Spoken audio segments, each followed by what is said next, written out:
Before I begin, I just want to state that I'm sharing my opinions on this subject, and I believe that developing your own opinion based on your personal skill growth and experience is part of what makes competition fun.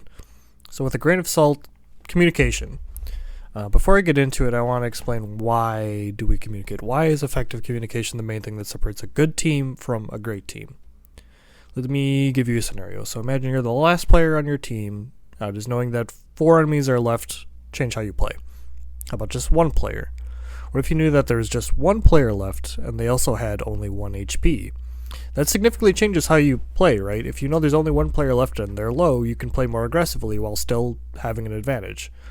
The core of what makes communication powerful is that it gives us information that allows us to make decisions on how to play on the map on both an individual and a team level. The more knowledge your team has, the better decisions they can make. So there's a reason why wall hacks are so powerful, right? They give you complete information about the map. That information lets you get easy kills on unsuspecting players. It's not a bad thing to think of good communication as giving you an imperfect wall hack. If you know where a player is or where your entire team is, that gives you a huge advantage in your ability to make decisions on what they're doing. But communication has to start somewhere. So let's start with the basics. These are what I like to call the big 3, and these are in ranking order. So it starts with the most important being location, second is health, third is all shared with class, weapon, and player. So why is sharing location important? It's pretty obvious. If you know where players are and where they aren't, it makes you move around the map more efficiently and effectively. If you haven't knowledge where an entire team is, for example, you can utilize the parts of the map they're not in, aka lanes, in order to box in your opponent, flank, defend, whatever you want to do. So, you can take an advantage in a fight because you know where they are, or ideally just run the ghost around them for a quick cap. Health is the second most important because knowing HP is critical deciding how to fight an opponent, right? High health, you might have to be a little more cautious. You might have to do a little more peeking, whereas low health, you can be pretty aggressive while still get the kill. So the last 3 I put on equal footing with class, weapon, and player because it totally depends on the situation which is the most important, but they're all within that same category. So, for example, if you have somebody who's out in the open on the tarmac on Turmuk, knowing they're a fat support is going to change things because they're not going to get very far after that call was made. Conversely, if it's a recon, they might have popped God knows where in the small amount of time that it took them to make that call. Similarly, knowing that they have a super can make a big difference because if you're in an area with a lot of glass, you can use the glass to your advantage, or you don't want to fight them in close quarters, right? So if they make a call that a super player's in a tight, small area, that maybe back off a little bit, make them come out so you have an advantageous position. Lastly, calling out a specific player name can be important because if have good information of how that player likes to play, their play style, how they think, you're in their head, that can be really strong, right? If you have, for example, a player who basically just sits in one spot the whole round, they'll never move, doesn't matter what you do to them, they just sit in that one spot, great. Now you know where they are, you can deal with that problem whenever you want, or you can just ignore it, right? Now that you have that player information. So those are the big 3 things that you want to communicate. Their player's location, their health, and what class, what weapon they're using, and what player is it. The most common times I see people communicate these is after they die, but it's just as critical, if not more so, to communicate these during the round. If you have eyes on a player, even while you're potentially fighting them, relay that to your team. By sharing the information, they can decide to come back you up, flank that player, etc.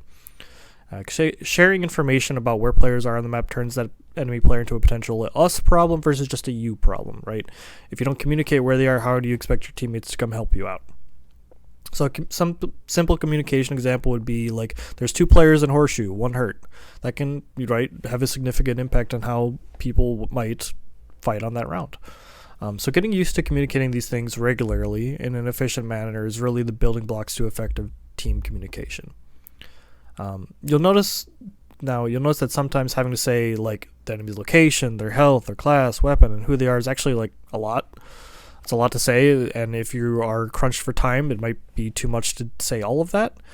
So keep in mind there might be times where you just want to say only the most pertinent information, right? If somebody's calling, your team is calling with the ghost, you want them to have priority when they're calling.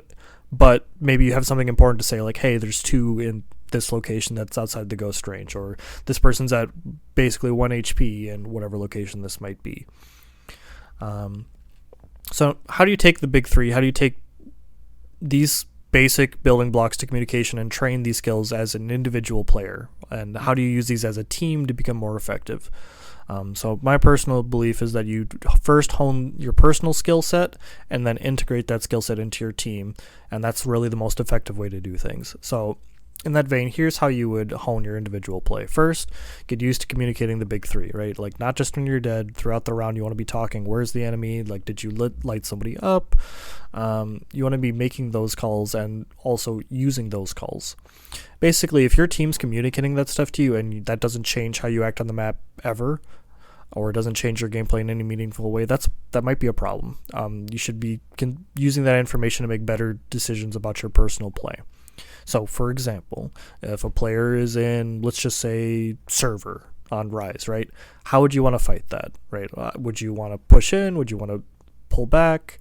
Another example is if your teammate communicates that they are getting pressured, do you want to press forward yourself to pressure the enemy? Do you want to pull back to help your teammate? Do you want to just hold the lane that you're in? Like, how do you want to respond to that call?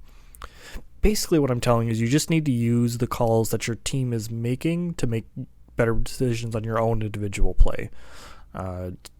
Train your mind to adapt what's happening to the map at large and not just your area. If your teammates communicating that there's 4 people where they are, that should have an impact how you are playing where you are, based on the information that you also have. So how do you integrate all of this with your team, right? After you've gotten comfortable calling, after you've gotten comfortable responding to how your teammates call, this is really where shot calling comes into play. As the information that you're sharing between each other accumulates, you need to make plans as a team on how you want to address what the enemy's doing, on how you want to press your advantage, or how you want to play the round. So, for example, do you want to focus on getting opening kills? Do you want to focus on setting up 2v1s? Do you want to emphasize map control? Do you want to play in a defensive posture to lure your enemy? These are some examples of things you would want to think about and communicate, right? When you know where players are, you should be formulating in some way, shape, or form a way to address those players, or a way to address what's happening on the map. You don't want to just be a team that's team deathmatch and just running willy-nilly on the map trying to get kills. You need to have some sort of plan. Doesn't need to be a strict plan, doesn't need to be a very detailed plan, but it needs to be some vague plan of what you want to do that round. So let me give you an example.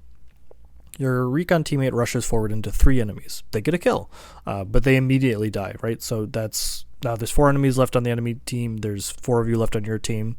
At the same time, on 2 other points on the map, your 2 other teammates call out enemy locations. Great. You now know where all 4 enemies are on the enemy side. Now, technically, the map is even 4v4. However, you know where all 4 of them are, and they know at best where 2 of you are, right? Utilizing that advantage, you should be able to find a situation where maybe, for example, you send 1 player to contain those two enemies, and then send your remaining 3 players to go hunt those solo players, right? Once you've hunted down those 2 solo players, now all of a sudden you're in a 4v2 situation, and even if those 2 original players who were quote-unquote contained have moved on since then, well, you're in a 4v2. You can utilize your numbers advantage to either move the ghost or hunt down those 2 players with your numbers advantage. So spending time with your team communicating how you want to handle what's happening on the map will give you much better outcomes overall, really. So simple stuff like you hold, I'll push, let's push together. There's 2 ports in server, they're slow, so let's pressure the opposite side of the map and worry about them later. Basically just build up the amount of information you have on the map and then make a plan using that information. Inherently, any team's strengths and weaknesses are going to be kind of unique to that team and those players. So getting used to each other, getting used to communicating, getting used to developing those plans that highlight your team's strengths while minimizing those weaknesses is really a recipe for success. In closing, communication is really all about enabling decision-making on both an individual and a team level. The more information you have, the better plans you can make. The better communicated those plans are, the better your outcomes be. Thanks for listening.